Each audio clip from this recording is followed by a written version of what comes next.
Chapter 1. The Foundation. Theodore Rice learned to read people during 8 years in military intelligence. Micro-expressions, vocal inflections, the spaces between words. These were the languages of deception. He'd interrogated war criminals and exposed double agents. But nothing prepared him for the betrayal waiting in his own home. At 38, Theo had built a comfortable life in suburban Denver. His security consulting firm specialized in penetration testing for government contractors, legal hacking that paid well enough for a 4-bedroom house, his son's private school tuition, and his wife Christine's teaching salary to feel like bonus money rather than necessity. They'd met 10 years ago at a charity fundraiser. She was passionate about education, beautiful in an understated way, and seemed genuinely interested when he talked about encryption protocols. They married within a year. Benny arrived 2 years later, a perfect blend of Theo's analytical mind and Christine's warm eyes. The cracks started small. Christine's phone face down on the counter. Weekend teacher conferences that ran late. A new gym membership she never discussed. Theo noticed, cataloged, but didn't act. He'd seen marriages implode over paranoia. He trusted his wife. That Wednesday in October, Theo picked up Benny from Oak Ridge Elementary like always. His son climbed into the back seat of the Suburban, quieter than usual. 7-year-old boys were typically explosions of energy after school, playground politics, complaints about homework, requests for ice cream. Benny just buckled his seatbelt and stared out the window. Rough day, buddy. Just tired. Benny's voice carried a tremor Theo recognized, fear masked as exhaustion. At home, Benny went straight to his room instead of raiding the pantry. Theo gave him space, started dinner, and checked his emails. Christine texted that she'd be late again. Department meeting. The third one this week. An hour later, Benny appeared in the kitchen doorway, his Star Wars backpack clutched against his chest. His hands shook. Dad, his voice cracked.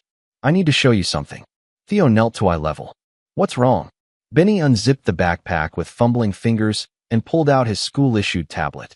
My teacher doesn't know I recorded this. His eyes welled. You need to hear it.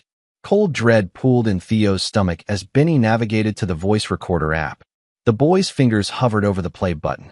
Are you sure you want me to hear this? Benny nodded, tears spilling. I didn't know what to do. The audio crackled to life. Classroom sounds, chairs scraping, distant children's voices. Then Christine's voice, clear and unmistakable. Tell your father nothing about where mommy goes after school. It's our special secret, remember? If you tell daddy, very bad things will happen. He might have to go away forever, and you don't want that, right? A man's voice, unfamiliar, deeper. The kid understands. Don't push it. I'm not pushing anything, Harold. I'm protecting my son from. Theo stopped the recording. The kitchen tilted. Harold. He knew that name. Christine's college boyfriend, the one she claimed ended badly, the one she never thought about anymore. Benny sobbed. I'm sorry, Dad. I didn't mean to record it. The tablet was in my backpack because I forgot to turn it in, and Mom was talking weird, and I got scared. Theo pulled his son close, his mind already racing through scenarios. Christine wasn't just having an affair. The words protecting my son and go away forever suggested something far worse than infidelity. You did the right thing, Benny. I'm not mad. Theo kept his voice steady despite the rage building in his chest. But I need you to trust me now. Can you do that? The boy nodded against his shoulder. Go pack a bag. Clothes for a week. Your favorite books. Do it quickly and quietly. Are we leaving? Yes. What about Mom? Theo thought about the recording, about Christine's recent behavioral changes, about the cold calculation in her voice. Whatever she was planning, it was advanced enough to involve coaching their son. That meant lawyers. Evidence. A trap waiting to snap shut. Mom's going to be very surprised when she gets home, Theo said carefully. Now go pack. We leave in 20 minutes. While Benny scrambled upstairs, Theo moved with the efficiency of his military training. He pulled his go bag from the hall closet. Always packed, a habit from his intelligence days. He copied the recording to 3 different cloud services using air-gapped encryption. He photographed their financial documents and Christine's recent credit card statements he'd been too trusting to examine closely. He packed Benny's medications, birth certificate, and social security card. Most importantly, he called Arnold Atkinson. Theo. Arnold's voice carried concern. They'd served together in Afghanistan, trusted each other with their lives. It's Wednesday night. You never call Wednesday night. I need the cabin. Tonight. No questions. A pause. Arnold ran a private security firm now. Understood operational security. It's yours. I'll text you the new entry code. One more thing. I need you to access your law enforcement contacts. Find everything you can on a Harold Griffith, probably mid-40s, Denver area. Real estate connections. And do it quietly. How quiet? Submarine quiet. Copy that. Theo, you okay? I will be. He hung up. Benny appeared with his backpack, eyes red but determined. Theo grabbed both bags and ushered his son to the Suburban. As they pulled out of the driveway, he saw Christine's car turning onto their street, earlier than expected. Their eyes met for a fraction of a second. She knew. Theo pressed the accelerator, and they disappeared into the Denver twilight. The war had begun. Chapter 2, Reconnaissance. Arnold's cabin sat 2 hours northwest of Denver, buried in the Arapahoe National Forest where cell service died and civilization became a memory. Theo drove in silence while Benny dozed fitfully in the back seat, occasionally whimpering in his sleep. Each small sound drove a spike deeper into Theo's chest. His son, his innocent, trusting son, had been weaponized against him. The cabin appeared around midnight, a modest A-frame with solar panels and a backup generator. Arnold believed in preparedness. Theo carried Benny inside, tucked him into the guest bedroom, and only then allowed himself to feel the tremor in his hands. He poured 2 fingers of Arnold's bourbon and sat at the kitchen table, laptop open. The recording played on repeat through his headphones while he transcribed every word, cataloged every inflection. Christine's voice carried no hesitation, no guilt. She'd practiced this. The man, Harold, sounded impatient but complicit. Protecting my son. The words stung like acid. Protecting him from what? From his father? Theo's phone buzzed with texts from Christine. Where are you? Where's Benny? Theodore, this isn't funny. Answer me. I'm calling the police. He ignored them all and opened his encrypted files. Background checks were his specialty. Within an hour, Harold Griffith's life sprawled across his screen. Harold Griffith, 42, CEO of Griffith Properties, LLC. Net worth approximately $8 million. Commercial real estate development focused on luxury condos and mixed-use properties. University of Colorado graduate, class of 2005, same year as Christine. Photos from his company website showed a handsome man with silver-streaked hair and a practiced smile that didn't reach his eyes. The surface looked clean. Too clean. Theo dug deeper. Accessing databases his consulting work granted him legal entry to, and others his intelligence training taught him to navigate carefully. Harold's business had 3 LLC subsidiaries, 2 of which showed irregular financial activity.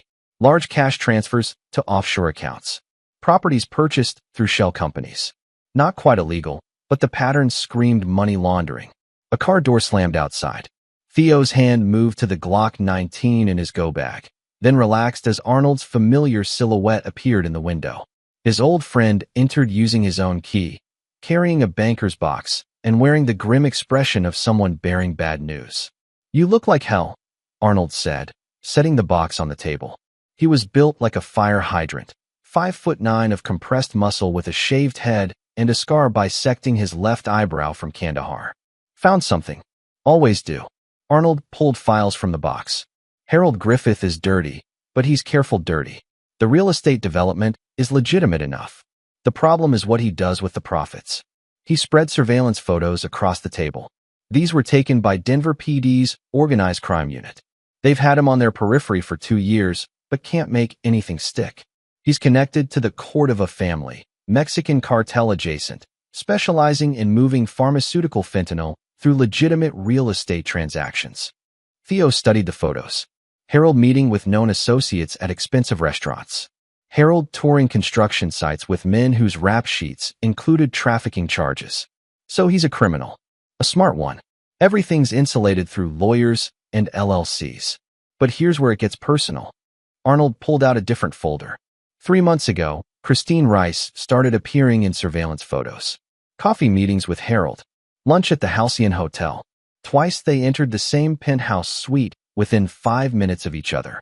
The bourbon burned going down. 3 months. While Theo worked 60-hour weeks securing government networks, His wife was rekindling something with a cartel-adjacent real estate developer. There's more. Arnold's voice softened. I pulled your family's financial records. Someone's been moving money from your joint accounts. Small amounts, nothing that would trigger alerts. About $40,000 total over 6 months, transferred to an account in Christine's maiden name. She's building a nest egg. We're paying a lawyer. I called in a favor with the Bar Association. Christine retained Shirley Briggs 3 weeks ago. Theo's blood went cold. Shirley Briggs was Christine's older sister and one of Denver's most vicious divorce attorneys. She'd built a career destroying men in family court, specializing in parental alienation cases and emergency custody orders. She's planning to take Benny. Arnold nodded. The recording makes sense now. They're coaching him to be afraid of you, probably fabricating abuse allegations. With Shirley's reputation and a kid's testimony, a judge would grant emergency custody before you could mount a defense. You'd be lucky to get supervised visitation. Theo's hands clenched. Harold wants Christine back. She wants my money and full custody. Shirley provides the legal firepower. It's a solid play, Arnold admitted. Except the kid brought you evidence before they could execute. What's the timeline? Arnold pulled out his phone, scrolled through notes. Based on Shirley's usual patterns and the money movement, I'd say they were planning to file within the week. Christine probably intended to have Benny disclose abuse to a school counselor, who would be mandated to report it. CPS investigation, emergency custody hearing, restraining order. You'd be shut out before you knew what hit you. The cabin's silence pressed down like a physical weight. Theo thought about Benny's shaking hands, the fear in his eyes. His own son, terrified because his mother had poisoned him with lies. I need to know everything, Theo said. Harold's business, his associates, his vulnerabilities. Christine's movements, who she's talking to, what evidence they've fabricated. And I need Shirley's case strategy. Arnold raised an eyebrow. That's a tall order. You run a security firm. You've got the resources. I've got the resources for surveillance and information gathering. What you're describing sounds like you're planning a war. Theo met his friend's eyes. They came after my son. They turned my wife into a weapon. They planned to destroy my life and take the only thing that matters to me. His voice dropped to something colder than the October night outside. It's already a war, Arnold. I'm just deciding how to win it. Arnold studied him for a long moment, then nodded slowly. Okay, but we do this smart. You're angry, and angry people make mistakes. I'm not angry. Theo pulled up Harold's photo on his laptop. I'm focused. Over the next 3 hours, they built a battle plan. Arnold would deploy his firm's assets, surveillance teams, information specialists, a former FBI forensic accountant.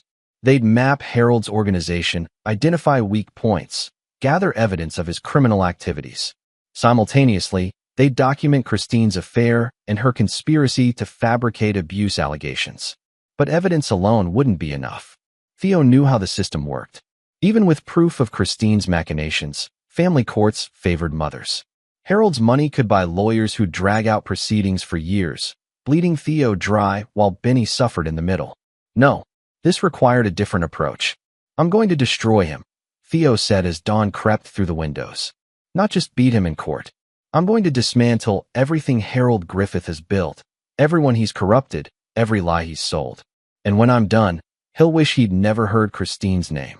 Arnold leaned back. How? Theo smiled, and it was not a kind expression. The same way I took down terrorist cells in Kabul. Find the linchpin. Apply pressure. Watch everything collapse. Chapter 3. The Enemy Revealed. Benny woke screaming at 6 a.m. Theo rushed to the guest room, finding his son tangled in sweat-soaked sheets, tears streaming down his face. Dad, don't let them take me. Please don't let them take me. Hey. Theo gathered him close, feeling the small body shake.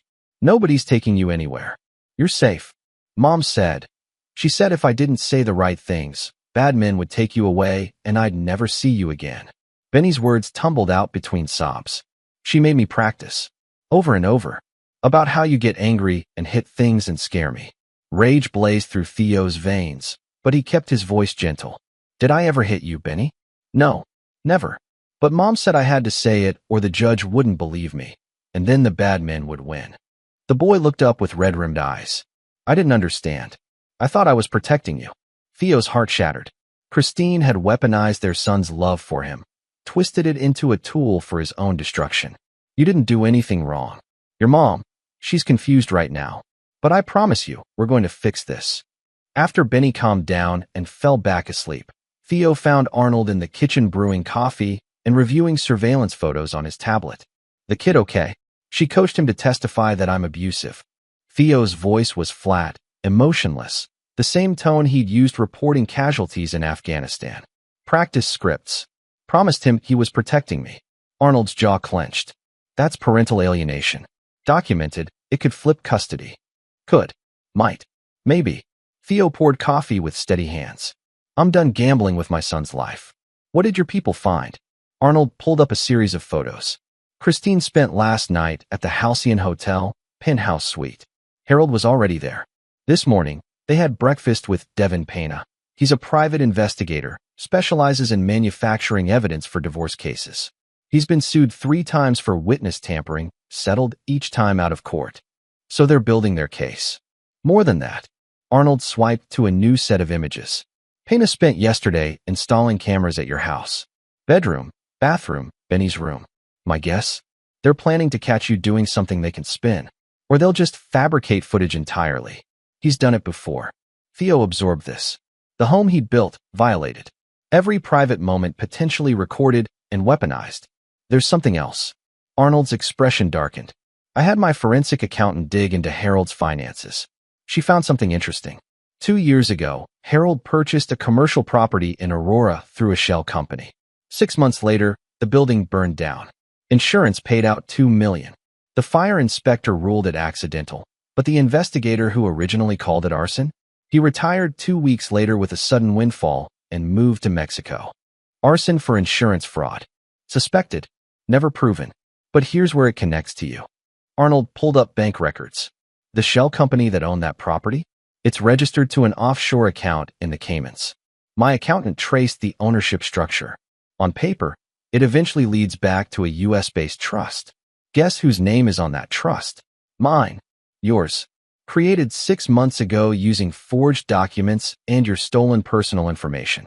If anyone investigates Harold's criminal activities, the trail leads straight to Theodore Rice. The room seemed to tilt. They weren't just trying to take Benny. They were framing Theo for federal crimes. Insurance fraud, money laundering, potentially racketeering if Harold's cartel connections came to light. She gave him access to everything. Theo said quietly. My social security number, financial records, enough information to create a completely fabricated business connection. Shirley probably helped structure it legally. Made sure the documentation would stand up to initial scrutiny. Arnold set down his tablet. This is sophisticated, Theo. They've been planning this for months, maybe longer. The affair, the alienation, the false allegations, it's all theater. The real goal is to frame you for serious federal crimes while simultaneously destroying your credibility as a parent. You fight the custody battle, you look guilty. You fight the criminal charges, you lose custody. Either way, you lose. Unless I disappear. Which makes you look more guilty. Theo walked to the window, staring out at the pine forest. His mind worked through the problem like a complex security penetration. Find the vulnerability. Exploit it. Gain access to the system. Harold Griffith was the system. Christine was a compromised asset. Shirley was the firewall. Devin Pena was the backdoor. I need to talk to someone who knows Harold's operation, Theo said. Someone inside. His business associates are loyal or dead. The cartel doesn't tolerate loose ends. Then I need to create a loose end. Theo turned back. Harold's been successful because he's insulated. Layers of protection between him and the actual crimes. But every system has a weak point. Find me his. Arnold made calls while Theo researched. By noon, they had a target. Frankie Sims, Harold's director of property acquisitions. 35 years old, former college basketball player whose career ended with a knee injury and a Vicodin addiction. He'd been working for Harold for 6 years, long enough to know where the bodies were buried.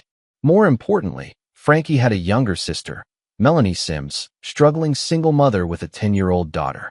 Harold had recently foreclosed on her house when she missed 3 mortgage payments. The property was now part of a luxury condo development. Family, Arnold said, reading Theo's expression. You're going after his family. I'm going to show Frankie Sims that his loyalty to Harold Griffith has consequences. Theo's voice carried the cold certainty of a man who'd crossed moral lines before, in service of a greater good. And then I'm going to offer him a better deal. That evening, Theo left Benny with Arnold and drove back to Denver. He parked 3 blocks from Frankie Sim's apartment in Capitol Hill, wearing a baseball cap and jacket that made him anonymous. He'd surveilled the location for 2 hours when Frankie emerged, heading to a nearby bar. Theo followed. The Goat Tavern was a dive bar where the lights stayed dim and the whiskey stayed cheap. Frankie sat alone, nursing his 3rd bourbon. Theo slid onto the adjacent stool and ordered the same. "You look like a man with regrets," Theo said casually. Frankie glanced over, wary. "Don't we all? Some more than others. You work for Harold Griffith, right? Saw your picture on the company website." The wariness sharpened to suspicion. "Who's asking?" "Someone who knows what Harold really is. Someone who knows about your sister's house." Theo sipped his drink. "Someone who can prove Harold Griffith is framing an innocent man for crimes he committed." Frankie's hand trembled on his glass. "I don't know what you're talking about." "Sure you don't. Just like you don't know about the Aurora property fire, the insurance fraud, the shell companies, the offshore accounts." Theo's voice dropped. "The forged documents that put all of it in another man's name. You're a cop. I'm the man Harold's trying to destroy. And I can give you 2 choices." Theo pulled out his phone, showed Frankie photos of Harold with Devin Pena, of the surveillance equipment installed in Theo's house, of bank transfers between Harold's companies and Shirley Briggs' law firm. "Help me take him down, and I'll make sure your sister gets her house back, plus enough money to never worry about Harold again. Or stay loyal, and when the FBI comes, and they will come, you'll be the first person they arrest." Frankie's face had gone pale. "He'll kill me. He'll kill you anyway, once you're no longer useful. Men like Harold don't keep loose ends." Theo leaned closer. "But I can keep you safe. I have resources he doesn't know about, and once I'm done, Harold won't be in a position to hurt anyone." "What do you want?" "Everything. Documented proof of his crimes. The real ownership structures. Names of everyone involved. And most importantly, evidence of how he's framing me." Theo slid a burner phone across the bar. "You have 24 hours to decide. After that, I move forward with or without you, and the FBI gets an anonymous tip about your involvement in insurance fraud." He left Frankie staring at the phone, terror and calculation warring on his face. By the time Theo returned to the cabin at midnight, Arnold had more news. "Christine filed a police report. Claims you kidnapped Benny. She's requesting an emergency custody hearing for tomorrow afternoon. Expected. They're accelerating because I disappeared. Judge Martin Vance is presiding. He's Shirley's 3rd favorite judge, known for granting emergency orders based on emotional appeals." Theo smiled grimly. "Then we'll give him something more compelling than emotion. We'll give him evidence of conspiracy. You got Frankie? I gave him motivation. He'll come through. And if he doesn't, then we move to Plan B." Arnold raised an eyebrow. "Which is?" "Louder." Theo opened his laptop, pulling up files on Harold's known associates, properties, and business interests. "They want to play dirty? I'll show them what dirty really looks like." The war was escalating, and Theodore Rice was done playing defense. Chapter 4. The Counterattack. The burner phone rang at 4 a.m. Theo answered before the second ring. "I'm in." Frankie Sim's voice shook. "But we do this my way, and you keep your promise about my sister. Send me everything. Encrypted email to the address I'm texting you now." Theo was already at the laptop. "And Frankie? Don't try to warn Harold. I'll know." "How?" "Because I've been inside his network since yesterday afternoon." It was a bluff, but Frankie didn't need to know that. "Send the files. All of them." 3 hours later, Theo's encrypted server held enough evidence to bury Harold Griffith for multiple lifetimes. Property records showing systematic insurance fraud across 8 commercial buildings. Bank statements connecting Harold directly to offshore accounts. Emails between Harold and Devin Pena discussing fabricated evidence, including explicit instructions to make sure Rice's digital footprint matches the shell company ownership. Most damning, a recorded phone conversation between Harold and Christine from 2 months ago. Harold's voice. "Once he's arrested, custody is automatic. Shirley says judges don't grant visitation to parents under federal investigation." Christine's voice. "And Benny? Harold will adjust. Kids are resilient. In 6 months, he won't even remember Theodore clearly." Christine, "I need you to promise he'll be safe." That's the only thing I care about. Harold, he'll have everything. Private schools, trust fund, whatever you want. We'll be a family again, just like college. Theo listened to his wife casually discussing his destruction and felt something fundamental shift in his chest. Whatever love had existed between them was dead. Now there was only the mission: protect Benny, destroy Harold, and make sure Christine faced consequences for her betrayal. Arnold entered the cabin's office with fresh coffee and a grim expression. The emergency hearing is set for 2 p.m. today. Shirley's going to argue parental kidnapping and claim Benny's in danger. Let her argue.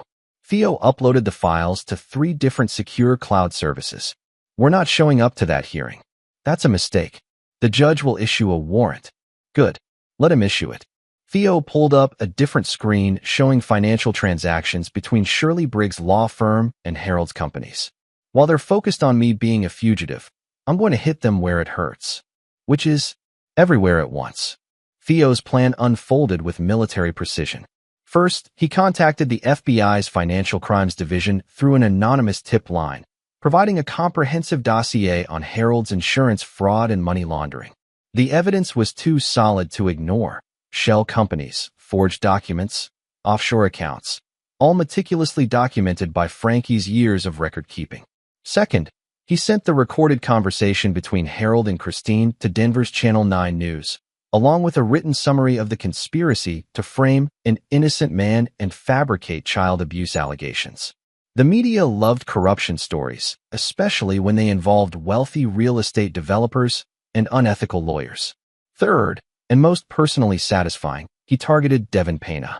The private investigator's entire business model depended on staying beneath law enforcement's radar. Theo changed that. Using Pena's own surveillance equipment against him, Theo hacked into the cameras installed at his house and captured footage of Pena and Harold discussing the fabricated evidence. That footage went to the Colorado Bar Association, the state licensing board for private investigators, and every judge in Denver's family court system. You just declared war on an entire organization, Arnold said, watching the dominoes fall in real time. Harold's going to respond. I'm counting on it. Theo checked his weapons: the Glock 19, a backup Sig Sauer, and a combat knife he'd carried in Afghanistan. When he does, I'll be ready. The response came faster than expected. At noon, Arnold's security firm detected unusual activity around the cabin. 3 vehicles, professional-grade surveillance. They weren't being subtle anymore. Harold's people, Arnold confirmed, reviewing the license plates. 2 belonged to shell companies connected to his security contractor. The 3rd is registered to Devin Pena. How many? At least 6, maybe more. They're setting up a perimeter. Theo checked Benny's room. His son was doing homework, oblivious to the danger. We need to move him. Where? They'll have the access road covered. Then we don't use the road. Theo pulled up a topographical map of the surrounding forest. During his recon before arriving, he'd identified 3 separate escape routes, old logging trails that weren't on public maps. There's a creek bed half a mile north. Follows it 2 miles downstream. It connects to Forest Service Road 149. Can you get a vehicle there? Give me 30 minutes. While Arnold coordinated the extraction, Theo packed essentials and explained the situation to Benny in simple terms. Some bad people want to take you back to Mom before we can show the judge proof that she's lying. We need to go on an adventure through the woods. Can you be brave? Benny nodded, eyes wide but trusting. Like when you were a soldier? Exactly like that. They left through the cabin's back window just as the first vehicle pulled into the driveway. Theo carried Benny on his back, moving through the pine forest with the silent efficiency of his ranger training. Behind them, he heard doors slamming, voices shouting. Harold's men had realized the cabin was empty. The creek bed was rocky and steep, but it provided cover. Theo moved quickly, one hand on Benny, the other on his Glock. He heard pursuit, at least 2 men, crashing through undergrowth without tactical discipline. Amateurs. Harold had hired muscle, not professionals. A shot rang out, splintering bark inches from Theo's head. Down. Theo dropped into a depression in the creek bed, shielding Benny with his body. Return fire would give away their position. Instead, he pulled a smoke grenade from his pack. Arnold kept his cabin well stocked and threw it uphill. Thick white smoke erupted, obscuring visibility. Theo used the cover to sprint downstream, Benny clinging to his back. More shots, wild and poorly aimed. These weren't trained killers. They were thugs Harold had pulled from his cartel contacts, probably promised easy money for grabbing a kid. Arnold's voice crackled through Theo's earpiece. Vehicles in position.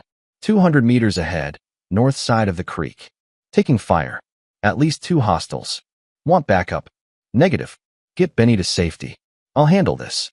The Land Rover appeared through the trees, Arnold behind the wheel with a Remington 870 shotgun across his lap. Theo practically threw Benny into the back seat. Go. Now. What about you? I'm finishing this. Theo pulled his Glock. They want to play violent? Let them see what violence really looks like. Arnold hesitated, then nodded and peeled out. Theo melted back into the forest, circling behind his pursuers. 2 men, both carrying pistols with the casual grip of people who'd never been in real combat. They were focused on the road, arguing about which direction their targets had gone. Theo emerged behind them, Glock raised. On the ground. Now. They spun, weapons rising. Theo shot the first one in the knee, a precisely placed round that shattered bone and dropped him screaming. The second froze, gun wavering. I sat on the ground. The man complied, face pale. Theo zip-tied both of them to a tree, then removed their phones, wallets, and weapons. Tell Harold Griffith that Theodore Rice isn't running anymore. Tell him I have everything. The fraud, the money laundering, the conspiracy. Tell him the FBI already has the evidence, and the only question now is whether he spends the rest of his life in prison or finds a way to disappear before they arrest him. Theo leaned close to the man who was conscious. And tell him if he comes near my son again, I won't aim for the knee next time. He left them there and hiked to the rendezvous point, where Arnold waited with Benny in a safe house 40 miles away. The boy was shaken, but physically fine. Theo held him for a long time, feeling the small heartbeat against his chest. Is it over, Dad? Almost, buddy. Almost. But it wasn't over. That evening, the news exploded with the story. Channel 9 ran the recording of Harold and Christine, accompanied by an investigative segment on alleged corruption in family court. The FBI confirmed an ongoing investigation into Harold Griffith's business practices. The Colorado Bar Association announced they were reviewing complaints against both Shirley Briggs and Devin Pena for ethical violations. And Christine's carefully constructed image shattered. Her school district placed her on administrative leave pending investigation. Social media tore her apart. Comments ranged from disgust at her willingness to fabricate abuse allegations to horror at her conspiracy to frame an innocent man. Harold's empire began to crumble. Business partners distanced themselves. Banks froze accounts pending federal investigation. Properties went into forced sales as creditors demanded payment. But wounded animals were the most dangerous.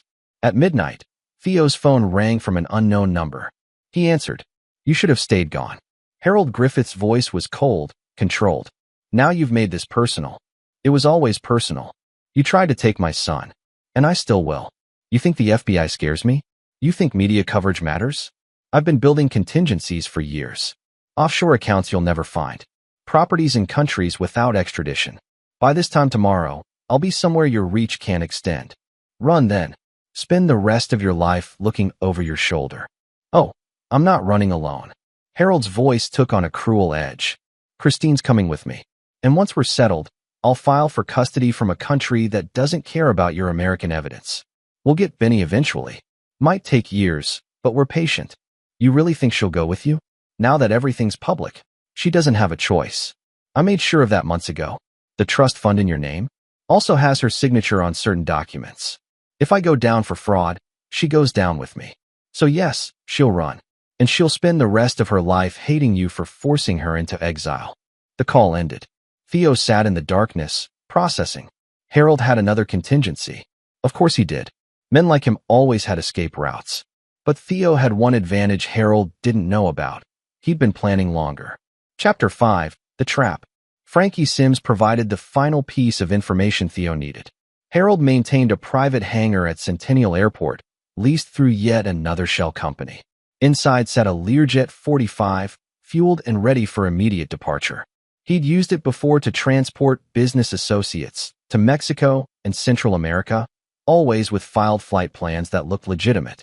He's scheduled to leave tomorrow night, 8 p.m., Frankie said over the encrypted phone. Flight plan says Cabo San Lucas, but my guess is he'll change course once airborne. Probably Guatemala or Honduras, places where his cartel connections have pull. What about Christine?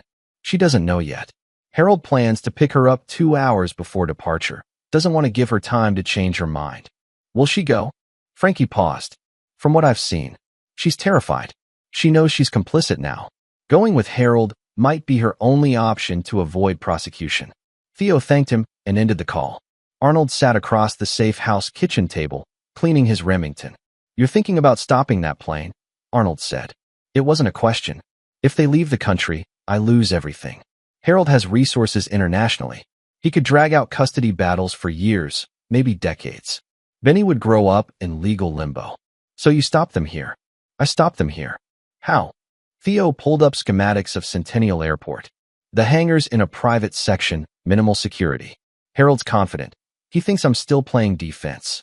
He doesn't realize I've been inside his operation since the beginning. What's the play? We let him think he's winning. Let him pick up Christine, get to the airport, start his escape. And then we spring the trap. Arnold studied the schematics. You'll need backup. This isn't a one-man operation. I have you. You'll need more than me if Harold brings muscle. Theo made a call to someone he'd kept in reserve, Johnny Dean, former Delta Force operator who now ran a private military contracting firm. They'd worked together on a security assessment 6 months ago. Johnny owed him a favor. How many men do you need? Johnny asked after Theo explained the situation. 4. Experienced. Comfortable with gray area operations.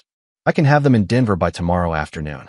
But Theo, if this goes sideways, it won't. You don't know that. I do. Because I'm not doing this for money or pride. I'm doing it for my son. And I will not fail. Johnny was silent for a moment. Okay. Send me the details. The plan came together piece by piece. Theo would position his team around the hangar before Harold arrived. They'd let him load Christine onto the plane, let him think he'd successfully escaped. Then, just before takeoff, they'd move in. But the operation required one more element. Leverage to ensure Harold couldn't talk his way out afterward. That's where Devin Pena became useful. Theo had tracked the private investigator's movements since exposing him to the Bar Association. Pena was panicking, trying to destroy evidence, reaching out to lawyers. But he'd made one critical mistake. He'd kept backups of everything he'd ever fabricated, including the fake evidence against Theo. Those backups were stored on a secure server in Pena's office. Theo broke into that office at 3 a.m., bypassing security with techniques he'd learned in military intelligence. The server yielded everything: fabricated surveillance footage, falsified documents, forged police reports. Evidence of not just Theo's case, but dozens of others. Pena had been manufacturing evidence for years, destroying families for profit. Theo copied everything and left a surprise: a virus that would corrupt Pena's entire network at 8 p.m. the next day, exactly when Harold planned to leave. When investigators came looking, and they would, they'd find nothing but destroyed data and proof of systematic fraud. By morning, all the pieces were in place. Johnny Dean arrived with 4 men, all former special operations, all comfortable operating in moral gray areas. They reviewed the plan, memorized the layout, and pre-positioned equipment. No one asked questions about legality. They understood the mission: protect a child from people willing to destroy his life. That afternoon, Theo received a text from an unexpected source: Polly Wall, Benny's veteran teacher at Oak Ridge Elementary. I need to talk to you about Benny. It's important. They met at a coffee shop in a neutral part of town. Polly was 55, with kind eyes and the weathered competence of someone who'd spent 30 years in classrooms. She'd taught Benny since first grade. I should have said something earlier, she began. But I didn't have proof until now. About what? Christine's been coaching Benny for months. I noticed behavioral changes, anxiety, fear of making mistakes, reluctance to talk about home. Then I overheard part of a conversation between Christine and another teacher, Judith Darling, who's apparently a close friend. Christine was asking about mandatory reporting protocols, specifically how to make sure a report would be taken seriously. Theo's jaw clenched. She was planning to have Benny disclosed to you. To Judith, actually. Someone more sympathetic to her version of events. Polly pulled out her phone. But I started documenting everything. Times Christine met with Benny privately at school, changes in his behavior afterward, inconsistencies in her explanations. She showed him detailed notes spanning 3 months. I'm prepared to testify that Benny showed no signs of abuse until his mother started these private meetings. Why are you helping me? Polly met his eyes. Because I've taught thousands of children, Mr. Rice. I know the difference between a scared child and a coached one. Benny loves you. Whatever Christine told him, it didn't erase that fundamental truth. He was terrified of losing you, not of you. Theo took the documentation, feeling something like hope. Thank you. This could make the difference. There's something else. Judith Darling mentioned that Christine seemed desperate lately, like she was being pressured. I think Harold Griffith has some kind of hold over her beyond just the relationship. He does. If he goes down for fraud, she goes down with him. She signed documents connecting her to his shell companies. Polly's expression hardened. Then she's as trapped as you are. Except she chose this trap. I didn't. As evening approached, Theo positioned his team. Arnold and 2 of Johnny's men at strategic points around the hangar. Johnny himself in a van with surveillance equipment. Theo in a concealed position with clear sight lines to the plane. At 6:30 p.m., Harold's Mercedes pulled up to the hangar. He emerged alone, checked his watch, and made a phone call. 10 minutes later, a second vehicle arrived, a Toyota driven by Christine. Theo watched through binoculars as his wife stepped out. She looked exhausted, frightened.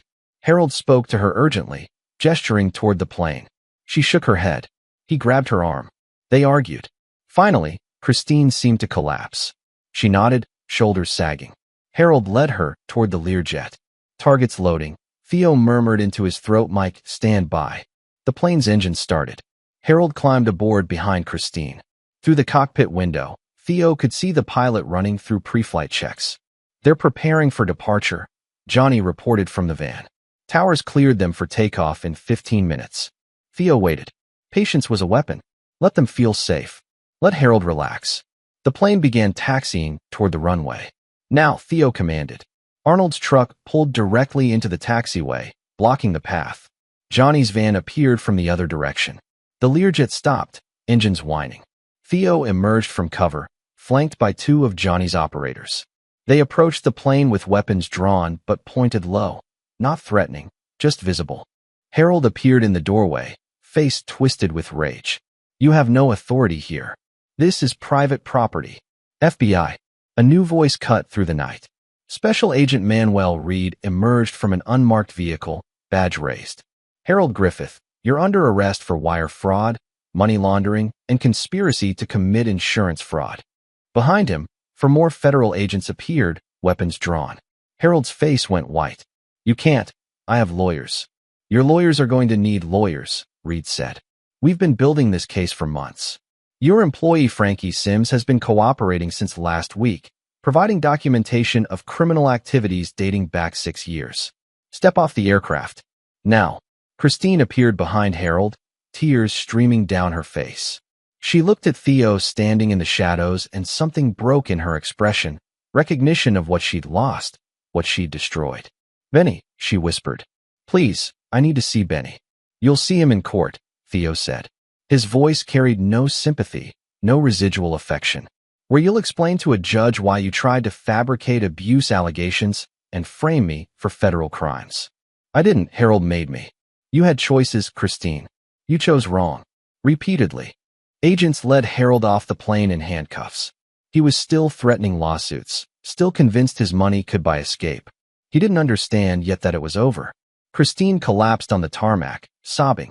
An agent helped her up, more gently than Harold had been handled. She wasn't under arrest yet, but Reed had made clear she'd be answering questions about her role in the conspiracy. As they were driven away, Theo felt Arnold's hand on his shoulder. You did it. Not yet. Theo watched the taillights disappear. This is just the beginning of the end. Chapter 6. Aftermath and Reckoning. The emergency custody hearing reconvened 3 days later with a very different tenor. Judge Martin Vance, who'd been prepared to issue an emergency order based on Shirley Briggs' emotional arguments, instead faced a courtroom packed with evidence of conspiracy and fraud. Shirley herself sat at the defendant's table, her legal license suspended pending ethics review. She'd built a career on aggressive tactics and questionable ethics, but fabricating evidence and conspiring to frame innocent parents crossed even her flexible moral boundaries.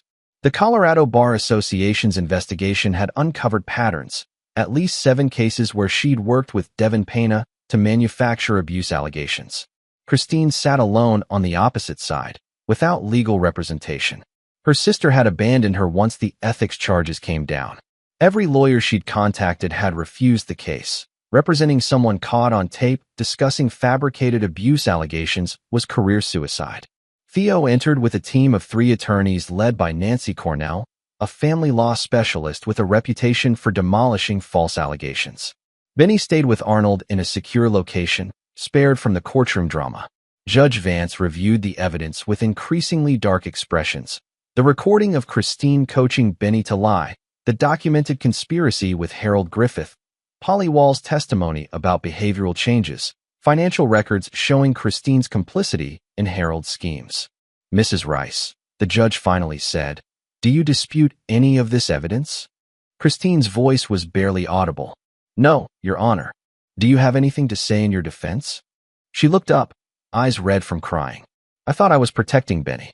Harold said Theodore was going to take him away, that he'd discovered things about my past that would destroy our family. He said the only way to keep Benny safe was to get full custody first. So you fabricated abuse allegations. I didn't think it would go that far. I thought if Theodore just agreed to give me primary custody, we could avoid all of this. You coached your 7-year-old son to lie about his father abusing him," Judge Vance said flatly. "You conspired with a man facing federal charges for fraud. You allowed surveillance equipment to be installed in your marital home. What part of that was protecting your son?" Christine had no answer. The judge turned to Theo. "Mr. Rice, what custody arrangement are you seeking?" "Full physical and legal custody, Your Honor. Supervised visitation for Christine pending psychological evaluation and completion of a parental alienation intervention program." Christine's objection? She shook her head, defeated. "Whatever's best for Benny." The court finds that Benny Rice has been subjected to attempted parental alienation and is at risk of psychological harm if the current custodial arrangement continues. Judge Vance signed the order. Full custody to Theodore Rice, effective immediately. Christine Rice is granted supervised visitation 2 hours per week, pending completion of court-ordered counseling and psychological evaluation. This order remains in effect until modified by the court. It was over in less than an hour. Christine left the courtroom without looking at Theo, escorted by social workers who would be monitoring her mental health. She faced no criminal charges yet. Prosecutors were still deciding whether her cooperation against Harold would earn her immunity, but her life was shattered. Her teaching career was over. Her reputation was destroyed. Her son was lost to her. Theo felt no satisfaction, only exhaustion. Outside the courthouse, Nancy Cornell shook his hand. "You won comprehensively. The custody order is as strong as they come." Christine would need to prove substantial change in circumstances to even petition for modification. What about Harold's trial? Federal prosecutors are confident. Frankie Sims' testimony plus the documentation you provided gives them multiple counts of fraud, money laundering, and racketeering. Harold's looking at 20 to 30 years. And Devin Pena? Arrested this morning. The Bar Association investigation uncovered 43 cases where he manufactured evidence. He'll spend the rest of his life in prison. Theo thanked her and drove to the safe house where Benny waited with Arnold. His son looked up from a puzzle, eyes cautious. "Is it over, Dad?" Theo knelt down, gathered him close. "Yeah, buddy. It's over. We won. Can we go home?" "Soon. First, we need to talk about some things. About Mom and what happened and how we're going to move forward." Over the next weeks, Theo and Benny worked with a child psychologist specializing in parental alienation. Dr. Rebecca Hurd was patient and skilled, helping Benny process the confusion and fear his mother had planted. The sessions were difficult. Benny struggled to reconcile his love for Christine with the harm she'd caused, but slowly, healing began. Christine attended her supervised visitations faithfully. She never made excuses, never blamed Theo. She'd sit with Benny for 2 hours, reading books or playing games, and when time ended, she'd leave without protest. The social worker supervising reported that she seemed genuinely remorseful, focused entirely on rebuilding trust with her son rather than manipulating the situation. Theo didn't know if he'd ever forgive her. But for Benny's sake, he didn't actively sabotage the relationship. Children needed their mothers, even flawed ones. As long as Christine remained in treatment and showed continued progress, he'd support limited contact. Harold Griffith's trial became a media spectacle.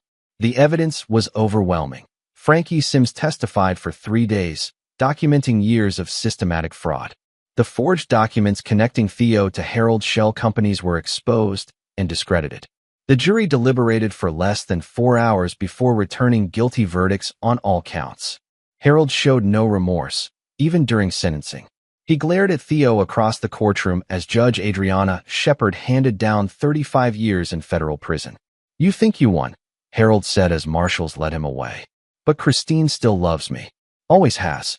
You were just the safe choice after I broke her heart in college. Second place, Theodore.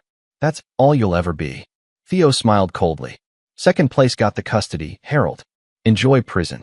In the months that followed, life slowly normalized. Theo returned to his consulting work, though he hired additional security and changed all his protocols. Arnold's firm handled the ongoing threat assessment.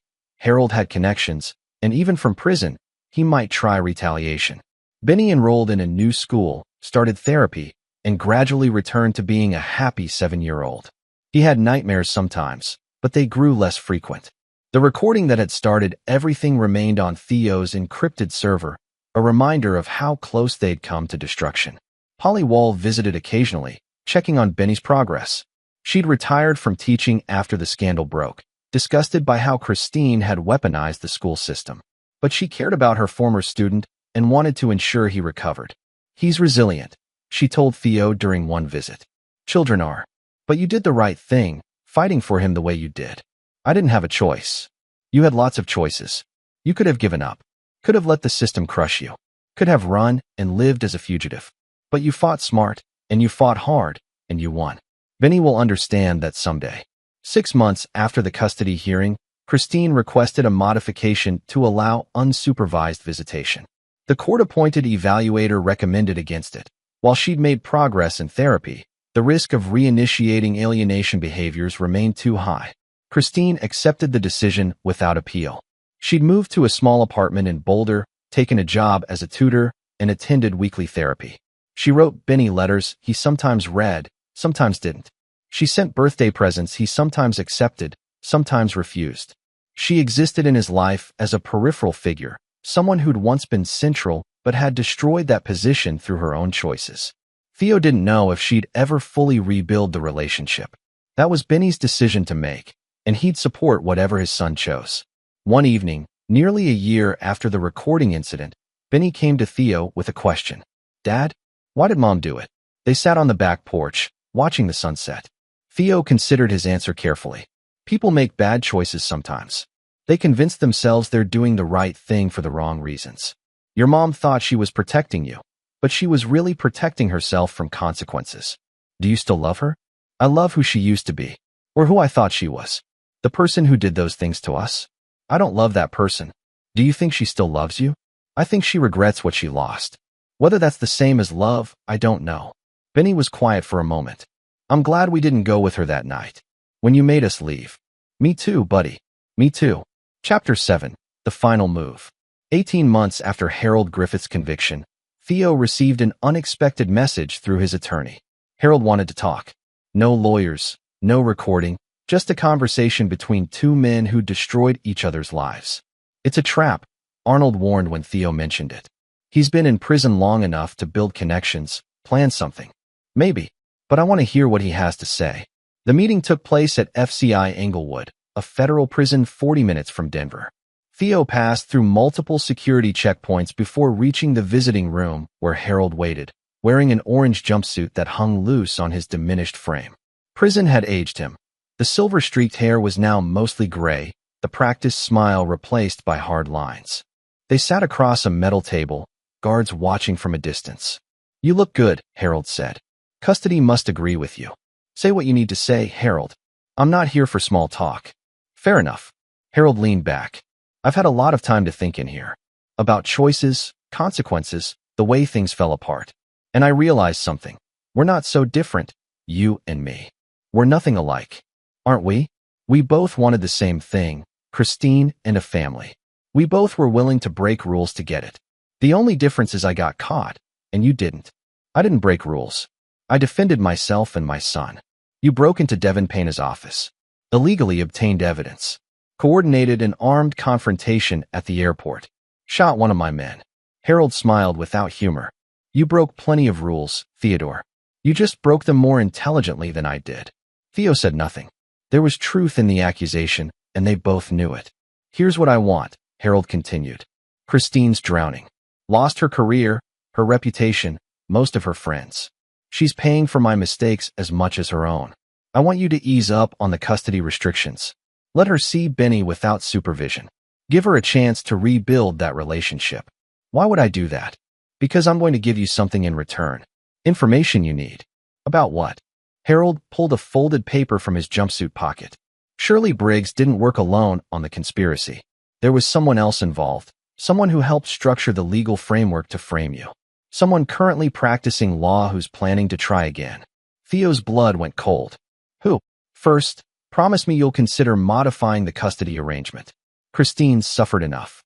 Christine fabricated abuse allegations against me, coached our son to lie, tried to destroy my life. Her suffering is her own fault. And if the roles were reversed? If I'd gotten to Benny first, convinced you I was the villain, would you have believed me? The question hung in the air. Theo thought about Christine's tears in the courtroom, her faithful attendance at supervised visitations, the remorse Dr. Hurd reported in therapy sessions. I'll consider it, Theo said finally. But only after Benny decides he's ready. I won't force him. Harold nodded slowly. That's fair. He slid the paper across the table. The person you're looking for is Luther Short. He's a family law attorney, works out of the same building as Shirley did. He was part of the conspiracy from the beginning, helped create the fake trust fund in your name, structured the offshore accounts to look like yours. He cut a deal with prosecutors, testified against me in exchange for immunity. Theo unfolded the paper, finding names, dates, account numbers. Why are you telling me this? Because Luther's planning to do it again. Different target, same playbook. There's a custody case in Boulder, wealthy father, mother who wants full custody. Luther's manufacturing evidence, just like he did for us. How do you know? Prison's full of people with connections. Luther visited someone in here 2 weeks ago, thought he was being clever. But conversations get overheard. Harold's expression hardened. Stop him, Theodore. Don't let him destroy another family the way we destroyed yours. The meeting ended shortly after. Theo left with the paper clutched in his hand, mind racing.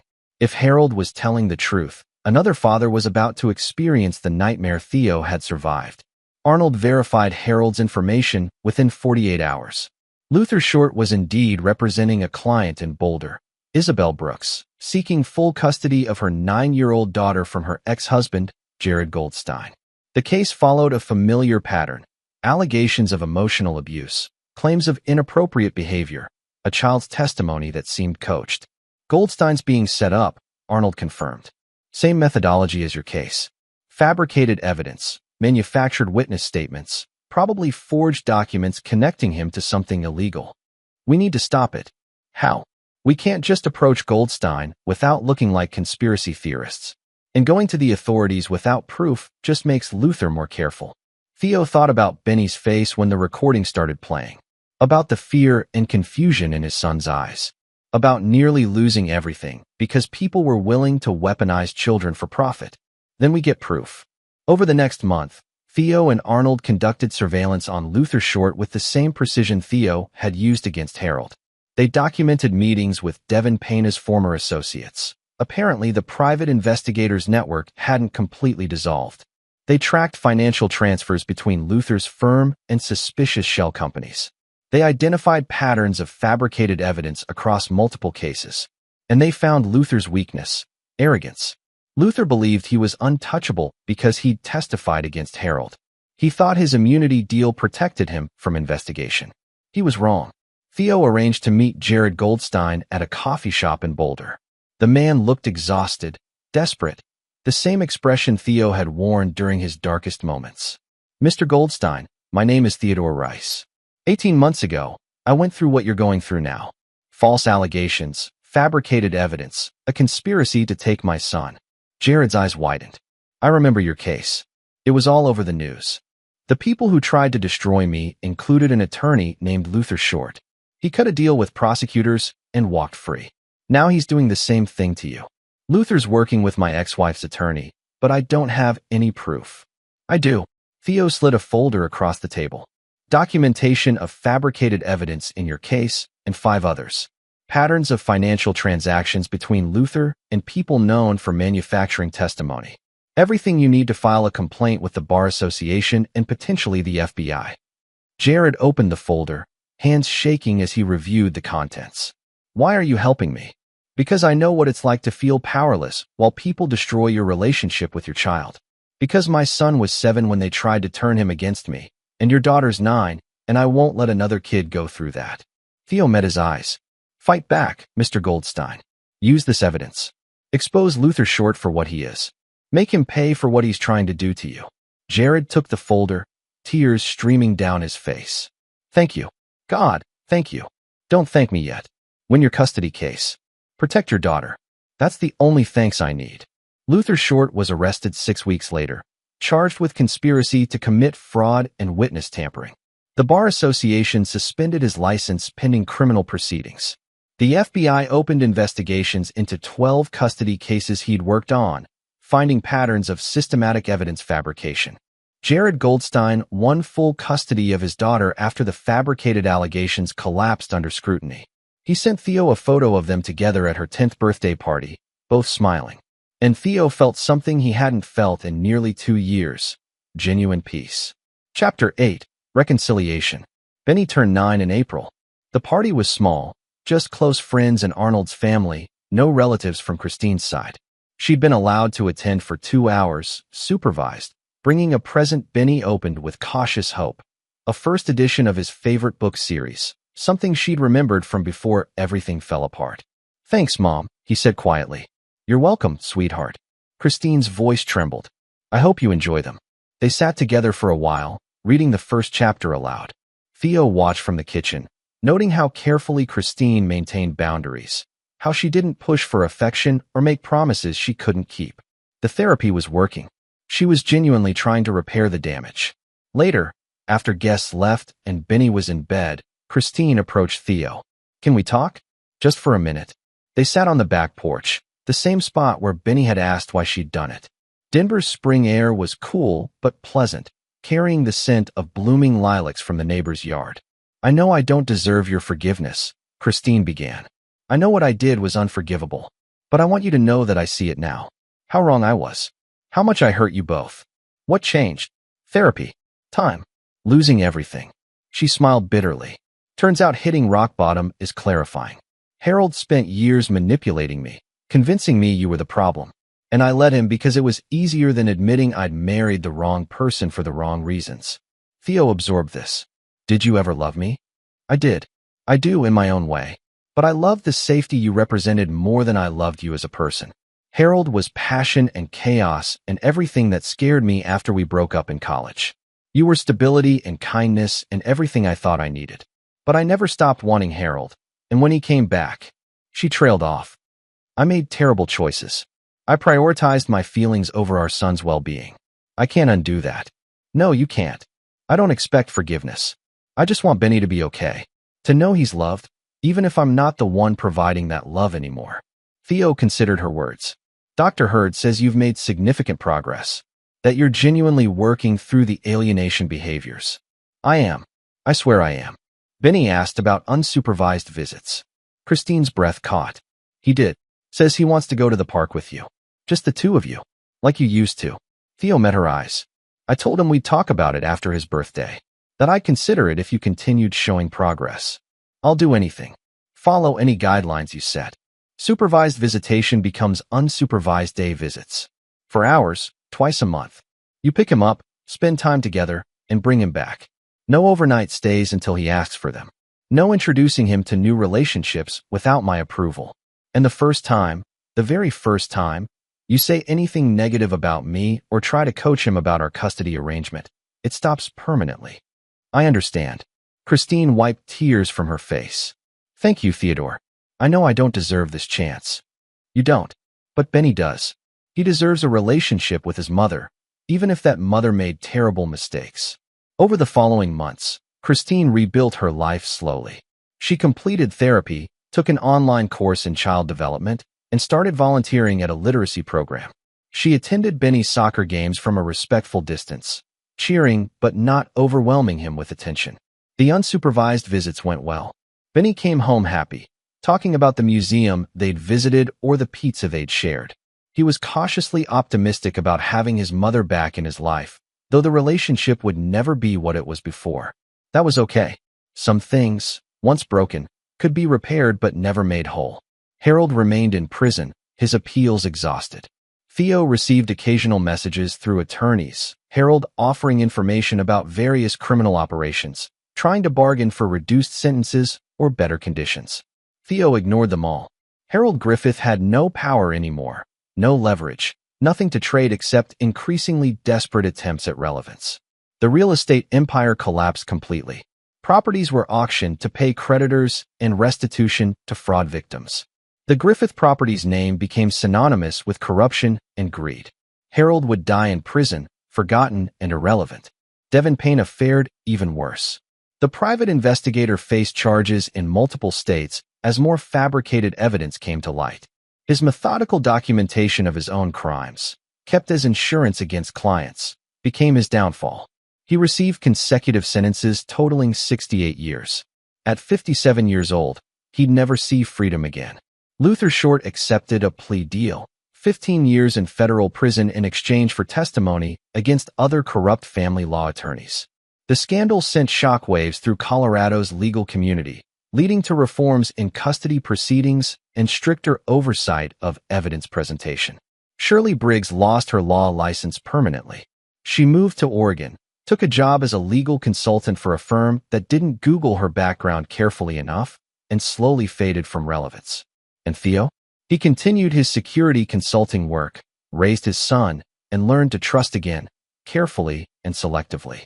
He dated occasionally, but nothing serious. Benny was his priority, and anyone who entered their lives would need to understand that. Arnold remained his closest friend and ally, their bond forged in crisis and strengthened through shared victory. They went fishing on weekends, attended Benny's soccer games together, and never discussed the violence they'd committed at the airport. Some things were better left in the past. Frankie Sims received witness protection and relocated to the Pacific Northwest with his sister Melanie. The house Harold had foreclosed on was returned to her as part of the restitution settlement. She sent Theo Christmas cards every year, thanking him for giving them a second chance. Polly Wall stayed retired but visited regularly, playing grandmotherly figure to Benny. She'd never had children of her own, and her connection to the boy felt like completing something unfinished in her life. And Benny grew. The trauma faded, not forgotten, but integrated into his understanding of the world. He knew his mother had made mistakes. He knew his father had fought to protect him. He understood that families were complicated, that love didn't mean perfection, and that the people who hurt you most were sometimes the people who loved you. He was resilient, just like his father. Chapter 9, Peace.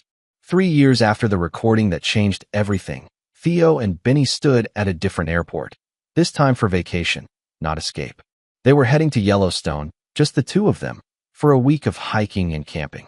Benny was 10 now, taller and more confident.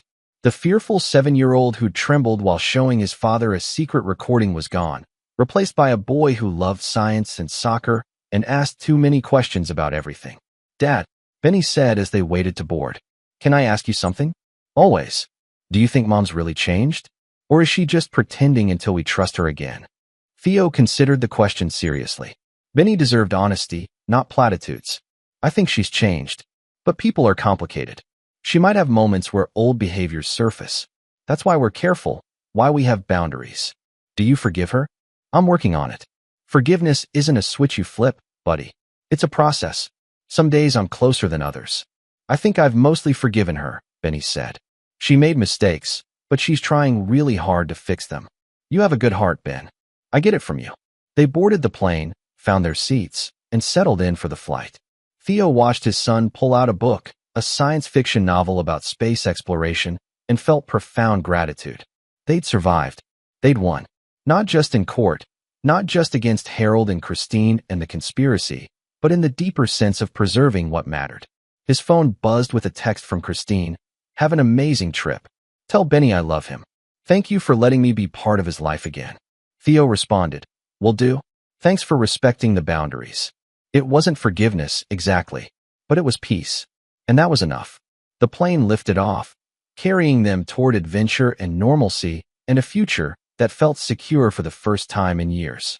Below, Denver spread out like a map, holding all the memories of their war, the cabin where they'd hidden, the courthouse where they'd won, the house that had been violated and reclaimed. Dad, Benny looked up from his book. When we get back, can we have dinner with Mom? Like, a real family dinner, all of us together? That's a big step, Ben. I know, but I think I'm ready. And I think she is too. Theo studied his son's face, seeing hope and caution in equal measure. This boy who'd been used as a weapon, who'd been caught between parents at war, was choosing to build bridges instead of walls. Okay, Theo said. When we get back, we'll have dinner. All three of us. Benny smiled. A genuine, full smile that erased years of trauma and fear. Thanks, Dad. Thank you, buddy. For what? For being brave enough to show me that recording. For trusting me when everyone was telling you not to. For being the reason I fought so hard. Theo pulled him close. You saved us, Ben. Not the other way around. They flew toward Yellowstone, toward geysers and bison and open skies. Behind them, the war was over. The enemies were defeated. Justice had been served. And Theodore Rice, the man who'd been nearly destroyed by the people he loved, had emerged victorious. Not through violence or vengeance alone, but through intelligence, determination, and an unwavering commitment to protecting his son. He'd been tested in ways he never imagined. He'd crossed moral lines he never thought he'd cross. He'd become someone harder, colder, more dangerous than the man he'd been before. But he'd won, and Benny was safe, and that made everything worth it. The plane banked west, chasing the sun toward mountains and healing and the future they'd fought so hard to secure. Theo closed his eyes, feeling the weight of 3 years of warfare finally lift from his shoulders. They were free, both of them. And this time, when Theodore Rice smiled, it was real. This is where our story comes to an end. Share your thoughts in the comments section. Thanks for your time. If you enjoy this story, please subscribe to this channel. Click on the video you see on the screen, and I will see you there.